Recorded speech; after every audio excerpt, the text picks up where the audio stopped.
प्यारे बच्चों, गणित की दुनिया में आप सबों का स्वागत है। आज हम लोग ऐसे टॉपिक पर डिस्कशन करने जा रहे हैं जो अक्सर बच्चों में कन्फ्यूजन क्रिएट होते रहता है। अक्सर हम लोग ये देखते हैं कि दो शब्द हैं, एक है कि एक जैसा दिखना और एक है कि एक ही चीज़ ही रहना। अर्थात दो शब्द, एक को बोलेंगे समरूप, दूसरा को बोलेंगे सर्वांगसम। ये जो समरूप और सर्वांगसम है, ये दो वस्तुओं में तुलना करने का शब्द है, और जिसमें से अगर यदि वो एक जैसा केवल दिखता है तो हम उसको समरूप बोलेंगे। अगर एक जैसा दिखने के साथ साथ अगर बराबर भी है तो उसको हम लोग सर्वांगसम कहेंगे। तो देखते हैं, सबसे पहले है समरूपता कसौटी और उसके बाद हम लोग देखेंगे सर्वांगसमता कसौटी। समरूपता कसौटी, अगर दो त्रिभुज, यहाँ पर हम लोग दो विमीय आकृतियों को लिए हैं, जिसमें से त्रिभुज को अक्सर लिया जाता है, मैथमेटिक्स में देखते हैं। तो दो त्रिभुज अगर समरूप है तो पहला कि उनके संगत कोण बराबर होंगे और दूसरा उनके संगत भुजाएं समानुपाती होगी। संगत कोण बराबर होंगे और उनके संगत भुजाएं समानुपाती होगी। तो सबसे पहले उनके संगत कोण बराबर होते हैं, यानी कि हम कह सकते हैं कि दो त्रिभुज समरूप होते हैं यदि एक में उनके संगत कोण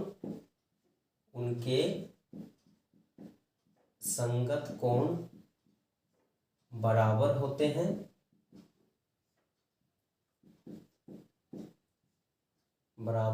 हैं तथा दूसरा में हम कह सकते हैं उनके संगत भुजाएं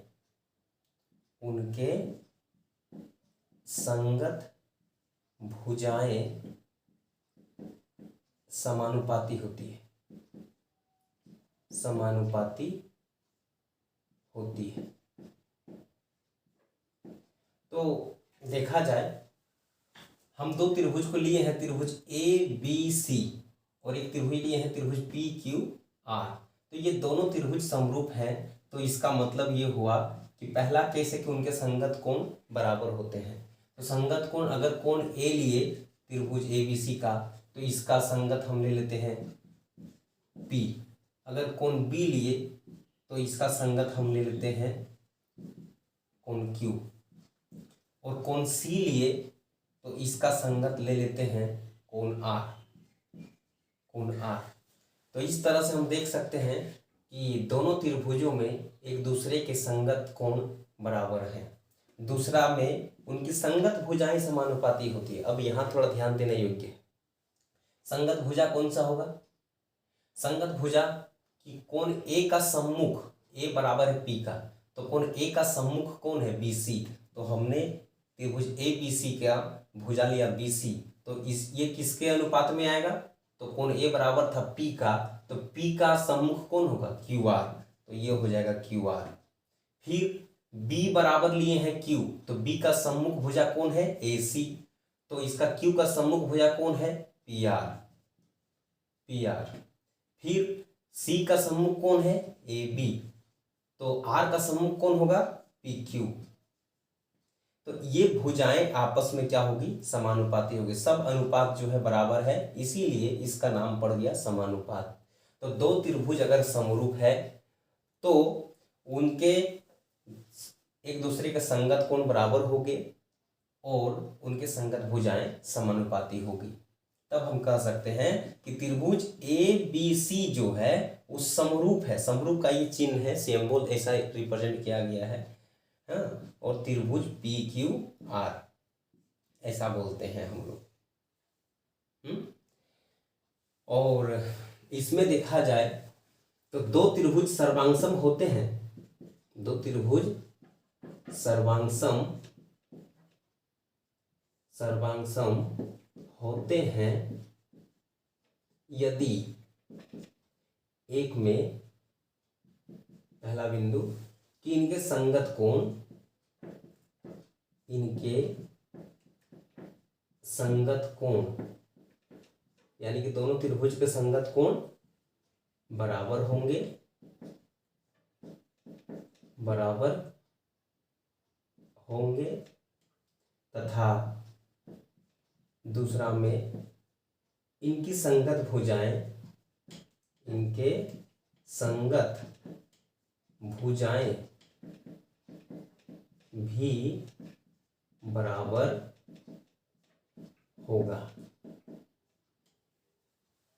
अब दोनों बिंदुओं पर तुलना करते हैं। अच्छा, पहला है, एक में ले लेते हैं कि कोण ए तो कोण पी, तो कोण ए बराबर हो गया कोण पी। इसका संगत अगर हम बी, इसका बी है तो बी का संगत को हम क्यू मान लेते हैं, तो कोण क्यू। तथा अगर सी का है तो सी के लिए हम आर को मान लेते हैं। तो सब एक दूसरे के संगत कोण बराबर हो गया। दूसरा, इनकी संगत भुजाएं भी बराबर होगी। संगत भुजा, तो ए का संगत भुजा कौन है? बी सी। ए का, सॉरी गलत बोले, ए का सम्मुख भुजा कौन है? B C. तो ए किसके बराबर था? पी का। तो पी का सम्मुख भुजा कौन होगा? Q R. तो ये क्यू आर हो गया। और इसका बी के लिए, तो बी के लिए हम क्या लेते हैं? ए सी। सम्मुख भुजा बी का क्या है? ए सी। तो ए सी का संगत भुजा क्या होगा? क्यू के लिए, तो पी आर। तो ये हो जाएगा पी आर। और सी का ए बी है सम्मुख भुजा, तो आर का सम्मुख भुजा हो जाएगा पी क्यू। तो अगर ये दो त्रिभुज सर्वांगसम है तो ये दोनों बिंदुओं को सूचित करेगा, रिप्रेजेंट करेगा। अर्थात सर्व अंग समान, अर्थात सर्व अंग समान, सभी अंग बराबर। दो त्रिभुज सर्वांगसम है यदि उसके सभी अंग आपस में बराबर है। तो एक त्रिभुज में 3 भुजाएं होती है और 3 कोण, सभी आपस में बराबर है। देखिए, तो यहाँ पर संगत भुजाएं और संगत कोण बराबर है, तो हम इसको लिख सकते हैं त्रिभुज ए बी सी सर्वांगसम। देखिए, समरूप में केवल इस तरह का चिन्ह दिए थे, लेकिन इसमें समरूप के साथ साथ बराबर भी है, इसीलिए इसको हम लोग कहते हैं सर्वांगसम, इक्वी सिमिलर इंग्लिश में। त्रिभुज पी क्यू आर का ये देखा जाए, ए बराबर था पी का तो ए के लिए पी लिखे हैं, बी बराबर था क्यू का तो बी के लिए क्यू लिखे हैं, और सी बराबर था आर का तो सी के लिए आर लिखे। यहाँ भी देखिए, ए बराबर था पी का तो यहाँ पर ए के लिए पी लिखे हैं, बी के लिए क्यू लिखे हैं और सी के लिए आर लिखे हैं। अगर ऐसा होता कि ए बराबर रहता अगर आर का तो ए के लिए यहाँ आर लिखते पहले, बी अगर पी का होता तो यहाँ बी के लिए यहाँ पी लिखते, और सी के लिए जैसे जो बचा क्यू उसको लिखते।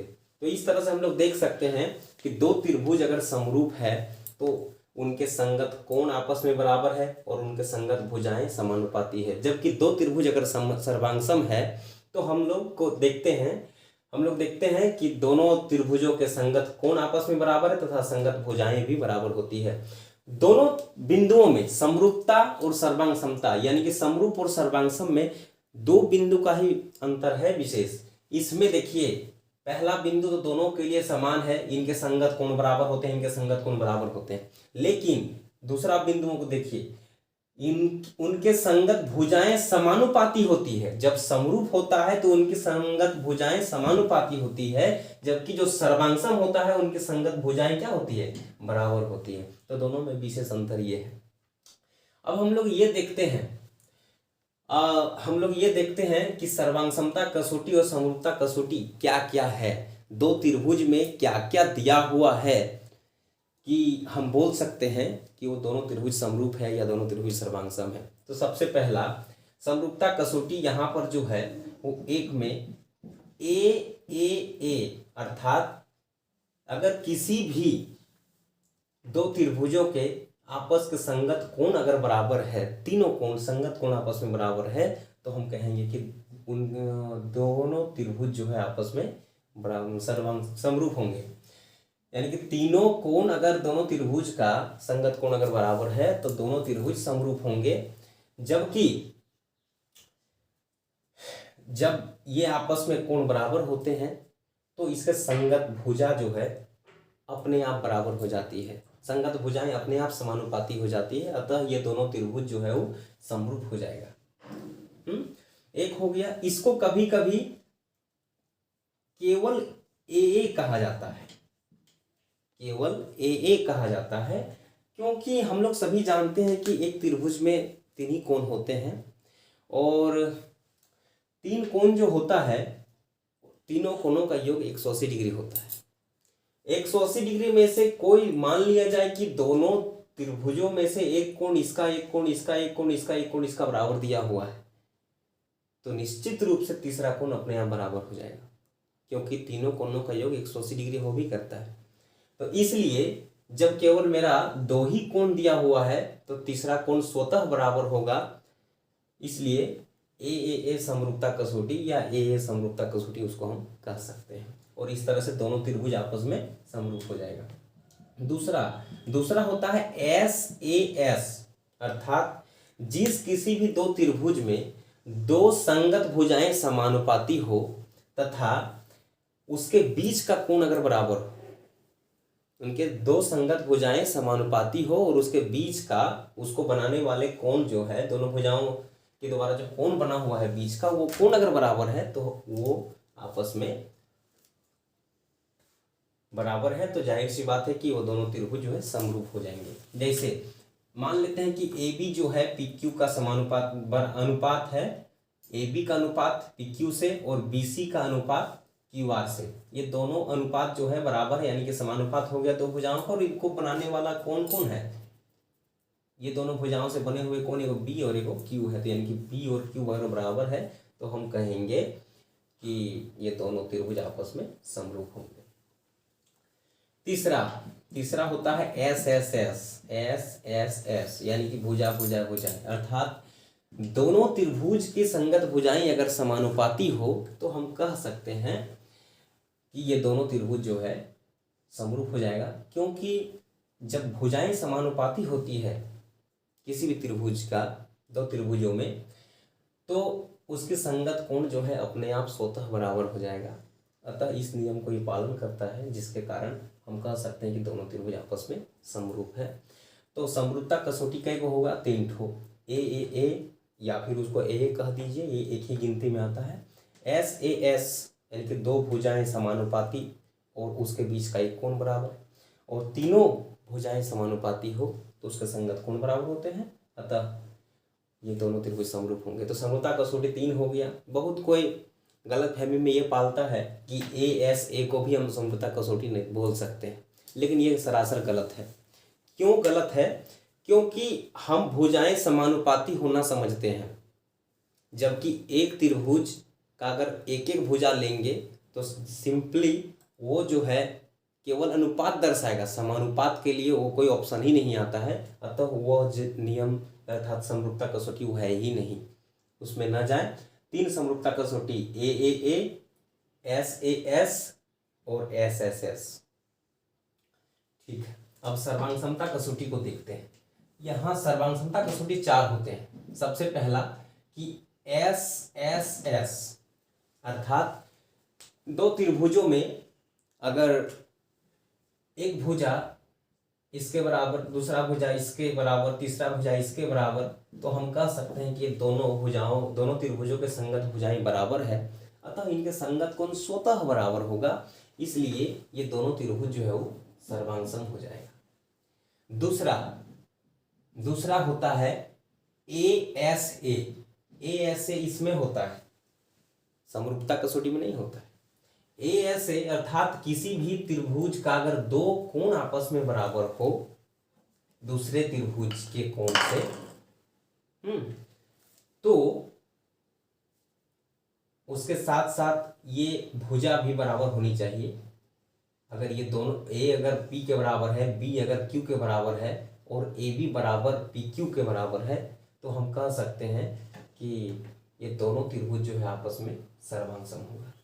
इसको हम लोग ए बोलते हैं। और तीसरा होता है एस। ध्यान दीजिएगा, दोनों में अंतर, यहाँ भी एस है, लेकिन इसमें भुजाएं समानुपाती है, इसमें भुजाएं बराबर होगी। दो त्रिभुजों में अगर दो भुजा एक दूसरे के बराबर है, संगत भुजाएं अगर बराबर है, और उसके बीच का कोण अगर बराबर है, तो हम कह सकते हैं कि दोनों त्रिभुज जो है वो आपस में सर्वांग होंगे। क्या होंगे? सर्वांग होंगे। एस एस सर्वांग समता कसौटी, एस ए सर्वांग समता कसौटी और एस एस सर्वांग समता कसौटी। चौथा में एक यूनिक है। यूनिक इसलिए हम इसको कहते हैं क्योंकि हम सभी जानते हैं कि जहाँ कहीं भी मेहमानों को बुलाया जाता है वहाँ पर एक स्पेशल गेस्ट होता है, स्पेशल अतिथि के रूप में होता है। वो भी मेहमान है लेकिन वो एक स्पेशल। ठीक उसी प्रकार यहाँ सर्वांग समता कसौटी में भी एक स्पेशल है और वो है RHS। ये सब त्रिभुजों में अप्लाई नहीं होता है, ये उसी त्रिभुजों में अप्लाई हो सकता है जो त्रिभुज समकोण होता है। यानी कि दो समकोण त्रिभुजों के लिए ये अप्लाई हो सकता है, प्रयोग हो सकता है यदि दो समकोण त्रिभुज में अगर उसका कर्ण एक दूसरे का बराबर हो और उसको उन दोनों भुजाओं में से कोई एक भुजा दोनों त्रिभुजों का अगर बराबर हो तो हम कहेंगे कि वो दोनों त्रिभुज जो है वो सर्वांग होगा। किसकी कसौटी से? तो RHS, राइट हाइपोटेनस साइड, यानी कि समकोण और कर्ण भुजा, यानी कि दो समकोण त्रिभुज ये सर्वांग होंगे। चूंकि ये समकोण ऑलरेडी है, राइट, तो हो ही जाएगा, दो समकोण त्रिभुज के लिए है तो। और हाइपोटेनस का मतलब होता है कर्ण, इसका कर्ण बराबर होना चाहिए और दोनों भुजाओं में से कोई एक भुजा की जोड़ी किसी से अगर यदि बराबर है तो हम कहेंगे कि वो RHS सर्वांग समता कसौटी। तो कुल मिलाकर के समरूपता कसौटी 3 AAA या इसको AA कहते हैं, SAS और SSS, जबकि इसमें 4 SSS, ASA, SAS और RHS, ये 4 सर्वांग समता कसौटियाँ हैं। तो आज का क्लास यहीं हम समाप्त करते हैं। अगर आप सबों को कुछ अगर इन दोनों में से कुछ भी इतना में से अगर कुछ ज्ञान मिला हो तो मेरे चैनल को सब्सक्राइब करें एवं वीडियो को शेयर करें तथा लाइक करें। धन्यवाद।